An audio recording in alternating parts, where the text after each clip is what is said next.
श्री शिव महापुराण संहिता युद्धखंड अथ सप्तत्रिंशोऽध्यायः।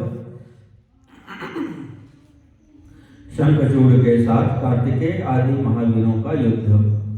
सनत कुमार उवाच तदा देवगणाः सर्वे दानवैश्च पराजिताः दुद्रुवुर्भयभीताश्च शस्त्रास्त्रक्षतविग्रहाः।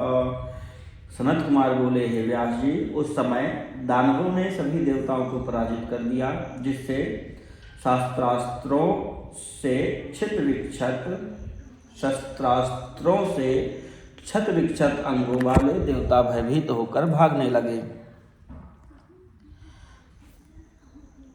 ते पराव्रत विश्वेशं शंकरं शरणं ययुः त्राहि त्राहीति सर्वेशेत्युचुर्विह्वलया गिरा। वे लौटकर शिव जी की शरण में गए और हे सर्वेश, रक्षा करो ऐसा विह्वल वाणी में कहने लगे। दृष्ट्वा पराजयं ते खां देवादीनां च शंकरः सभयं वचनं श्रुत्वा कोपमुच्चैश्चकारः। निरीक्ष्य स कृपादृष्टया देवेभ्यश्चाभयं ददौ बलं च स्वगणानां वै वर्धयामास तेजसा। तब उन देवताओं की इस प्रकार की पराजय देखकर तथा उनका भययुक्त वचन सुनकर शिव जी ने महान क्रोध किया। कृपा दृष्टि से देखकर उन्होंने देवताओं को अभयदान दिया तथा अपने तेज से गणों के बल को बढ़ाया। शिवाज्ञप्तस्तदा स्कंदो दानवानां गणैः सह युयुधे निर्भयः शंखे महावीरो हरात्मजः। कृत्वा क्रोधं वीरशब्दं देवो यस्तारकान्तकः अक्षौहिणीनां शतकं समरे च स जघानः। रुधिरं पातयामास काली कमललोचनां तेषां शिरांसि संच्छिद्य बभक्ष सहसा च सा। तब शिवपुत्र महावीर कार्तिकेय शिव जी की आज्ञा लेकर रण क्षेत्र में दानवों के साथ निर्भय होकर युद्ध करने लगे। तारकासुर का वध करने वाले कार्तिकेय ने क्रोध करके वीर ध्वनि करते हुए उनकी 100 अक्षौहिणी सेना को युद्ध में मार डाला। कमल के समान नेत्र वाली काली सहसा दैत्यों का सिर काटकर रक्त बहाने लगी और उनका भक्षण करने लगी।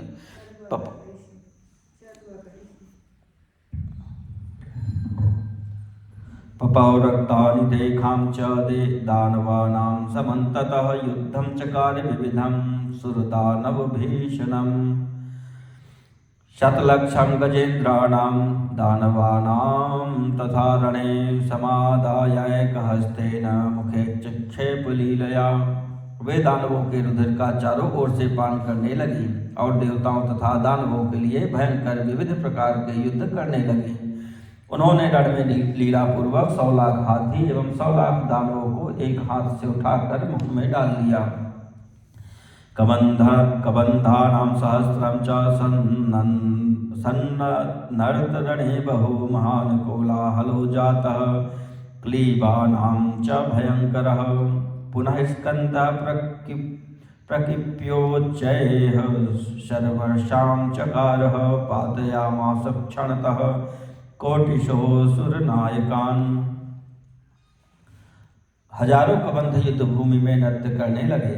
उस समय महान कोलाहल होने लगा जो कायरों के लिए भयप्रद था। इसके बाद स्कंद कुपित हो पुनः बाणों की वर्षा करने लगे और उन्होंने क्षण भर में करोड़ों असुर सेनापतियों को मारकर गिरा दिया।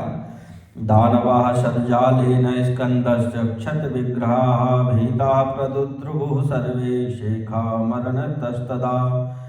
जो शेष दानव मरने से बच गए वे सब स्कंद के बाणों से क्षत विक्षत तथा भयभीत होकर भागने लगे। वृषपर्वा विप्रचित्तिर्दण्डश्चापि विकम्पनः स्कन्देन युयुधो सार्धं तेन सर्वे क्रमेण च। तब वृषपर्वा विप्रचित्ति दंड विकम्पन ये सब बारी बारी से स्कंद के साथ युद्ध करने लगे। महामारी च युयुधे न बभूव परांगमुखी बभूवुस्ते क्षतांगाश्च स्कन्दशक्ति प्रपीडिताः। महामारी स्कन्दयोश्च विजयो भूत्तदा मुने नेदुर्दुन्दुभियः स्वर्गे पुष्पवृष्टिः पपातः। महामारी भी युद्ध करने लगी और युद्ध से नहीं हटी। उधर स्कंद की शक्ति से पीड़ित हुए असुरगण क्षत विक्षत होने लगे। हे मुने, उस समय स्कंद एवं महामारी की विजय हुई। स्वर्ग में दुंदुभियां बजने लगी और फूलों की वृष्टि होने लगी। स्कंदस्य समरं दृष्ट्वा महारौद्रं तमद्भुतं दानवानां क्षयकरं यथा प्रकृतिकल्पकं महामारी कृतं तच्चोपद्रवं क्षयहेतुकं चुकोपातीव सहसा सन्नद्धो भूत स्वयं तदा। तब कार्तिकेय के महाभयानक अद्भुत दानवों का क्षय करने वाले एवं कल्पांत सदृश और महामारी के द्वारा किए गए क्षयकारी उपद्रव को देखकर वह शंखचूड़ अत्यंत कुपित हुआ और स्वयं सहसा युद्ध के लिए तैयार हुआ। वरम विमानमारुह्य नाना शस्त्रास्त्र संयुतम अभयम सर्ववीराणां नाना रत्न परिच्छदम महावीरः शंखचूडो जगाम रथ मध्यतः धनुर्विकृष्य कर्णान्तं चकार शर्वर्षणम्। वह शंखचूड अनेक प्रकार के अस्त्र शस्त्रों से युक्त विविध रत्नों से जटित तथा सभी वीरों को अभय देने वाले विमान पर चढ़कर महावीरों के साथ रणभूमि में उपस्थित हो गया और कर्ण पर्यंत धनुष की प्रत्यंचा खींचकर बाणों की वर्षा करने लगा। तस्य सा शरवृष्टिश्च धनुर्वार्या भयंकरी महाघोरांधकारश्च वधस्थाने बभूव। उसकी वह सर्ववृष्टि भयानक थी तथा प्रतिकार के योग्य नहीं थी। उससे युद्ध स्थल में घनघोर अंधकार छा गया। देवा प्रदुद्रुवुः सर्वे येने नंदीश्वरादयः एक एव कार्तिकेयस्तस्थौ समरद्मूर्धनि। सभी देवता तथा नंदीश्वर आदि जो अन्य थे वे महागण भागने लगे। उस युद्ध में एकमात्र कार्तिकेय ही डटे रहे।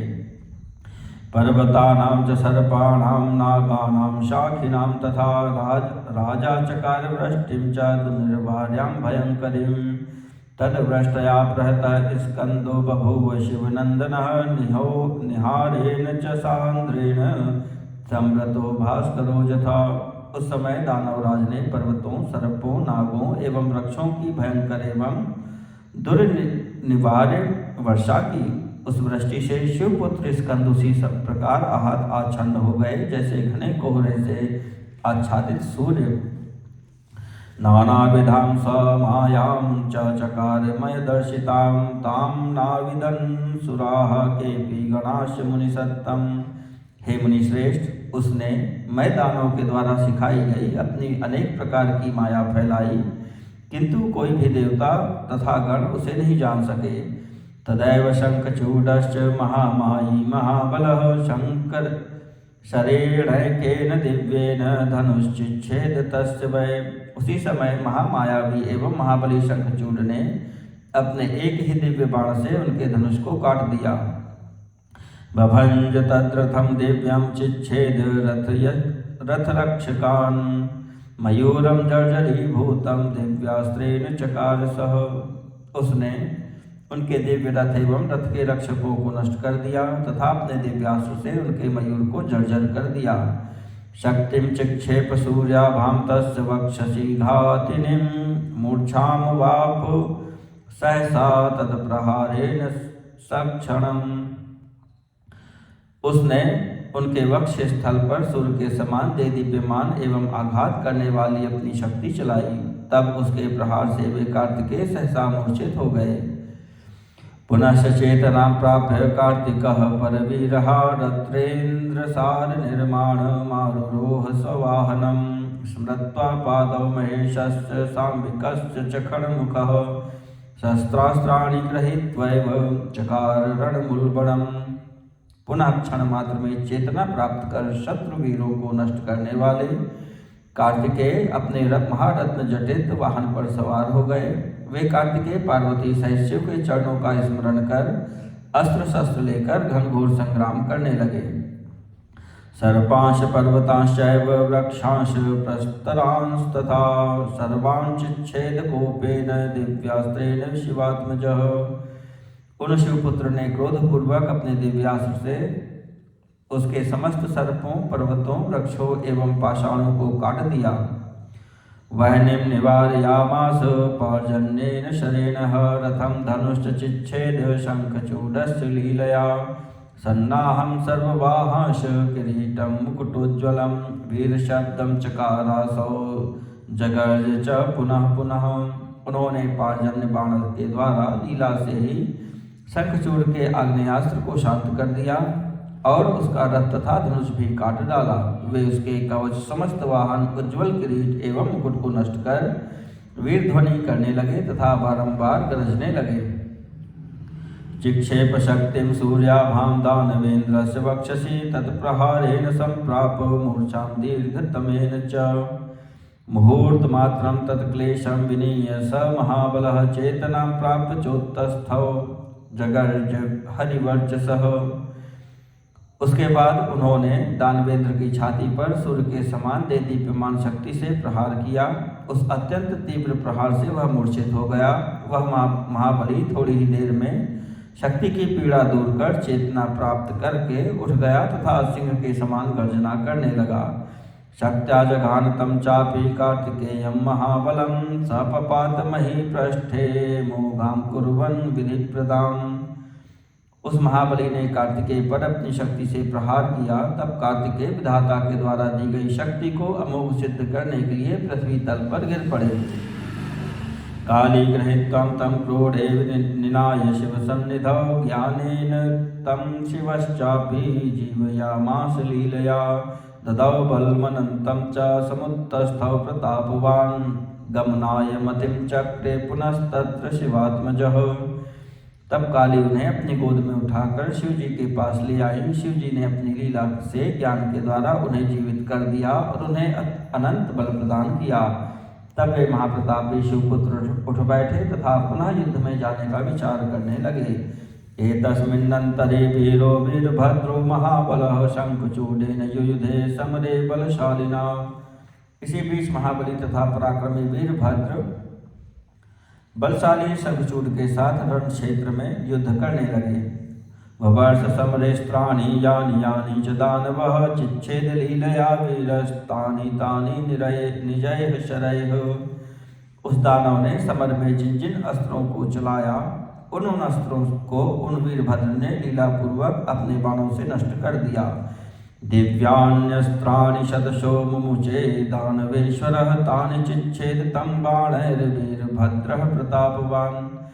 तब उस दानवेश्वर ने सैकड़ों दिव्य अस्त्र छोड़े किंतु प्रतापी वीरभद्र ने अपने बाणों से उनका छेदन कर दिया।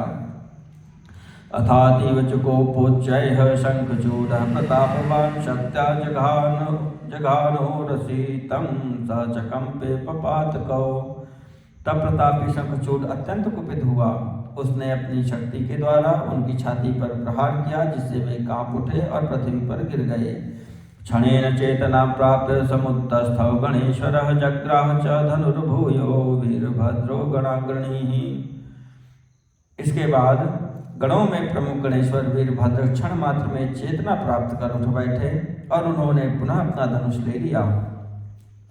एतस्मिन्नन्तरे काली जगाम समरं पुनः भक्षितुं दानवान् श्वास रक्षितुं कार्तिकेच्छया वीरास्तामनुजग्मुश्च ते च नन्दीश्वरादयः सर्वे देवाश गन्धर्वा यक्षा रक्षांसि पन्नगाः मध्यभाण्डाश्च बहुशः शतशो वाद्यवाहकाः पुनः समुद्यताश्चासन् वीरा उभयतोऽखिलाः। इसी बीच काली कार्तिकेय की इच्छा से दानवों का भक्षण करने तथा अपने गणों की रक्षा करने हेतु युद्ध भूमि में गईं और वे नंदीश्वर आदि वीरगण सभी देवता गंधर्व यक्ष राक्षस तथा नाग उनके पीछे पीछे चलने लगे। बाजे बजने लगे। सैकड़ों वीर मधुभाण्ड लिए हुए थे। दोनों पक्ष के वीर युद्ध के लिए उद्यत थे। इति श्री शिव महापुराणे द्वितीयायां रुद्र संहितायां पंचमे युद्धखंडे शंखचूडवधे ससैन्य शंखचूड युद्ध वर्णनम नाम 37अध्यायः।